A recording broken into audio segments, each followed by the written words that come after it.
সকালে উঠে স্নান আর পুজোটা হয়ে গেলে দেখবে সারাদিনে মনটা কিন্তু খুব ভালো থাকে। তো আজকে আমিও সকাল সকাল স্নান পুজো কমপ্লিট করে তারপর কিন্তু চলে এসেছি রান্নাঘরে রান্না করতে। তো আজকে প্রথমবার আমার রান্নাঘরে রান্না হবে চিলি চিকেন। কারণ চিলি চিকেন খেতে না তোমাদের দাদাভাই একদমই পছন্দ করে না, আর অপরদিকে শিনু এই চিলি চিকেন খেতে বেশ পছন্দ করে। তো মাঝে মধ্যে দোকান থেকে এনে ওকে খাওয়ানো হয়, তো আজকে আমি বাড়িতেই রান্না করে নিচ্ছি চিলি চিকেন।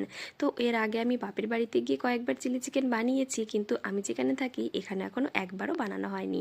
তাই ভাবলাম আজ একটু বানিয়ে দেখি, শিনু এতে বেশ খুশি হয়ে যাবে, কারণ শিনু বেশ কয়েকদিন ধরেই চিলি চিকেন খাওয়ার বায়না করছিল। তো দেখো এখানে কিন্তু আমি চিলি চিকেন রান্না আমার হয়ে গিয়েছে, আর রেসিপিটা তো তোমাদের সঙ্গে আগেই শেয়ার করে দিয়েছি, তোমরা হয়তো অনেকেই দেখে নিয়েছো। এই চিলি চিকেনের সঙ্গে একটু বানিয়েছিলাম ফ্রাইড রাইস। তো তার জন্য সমস্ত সবজিপাতি যে ভাজাভাজি হয়ে তারপর কিন্তু আমি ফ্রাইড রাইসটা রেডি করে নিয়েছি। তো অপরদিকে তোমাদের দাদাভাই ফ্রাইড রাইসটা খেতে যদিও বা একটু একটু পছন্দ করে, কিন্তু চিলি চিকেনটা একদমই খায় না। তো দেখো অনেক রকমের সবজি ভাজাভাজি করে তারপর কিন্তু রাইসটা দিয়ে, আর রাইসটাকেও সবজির সঙ্গে বেশ ভালো করে ভেজে নিয়েছি। আর এই ফ্রাইড রাইসের রেসিপিও আমি শেয়ার করেছি, তোমরা চাইলে কিন্তু দেখে নিতে পারো।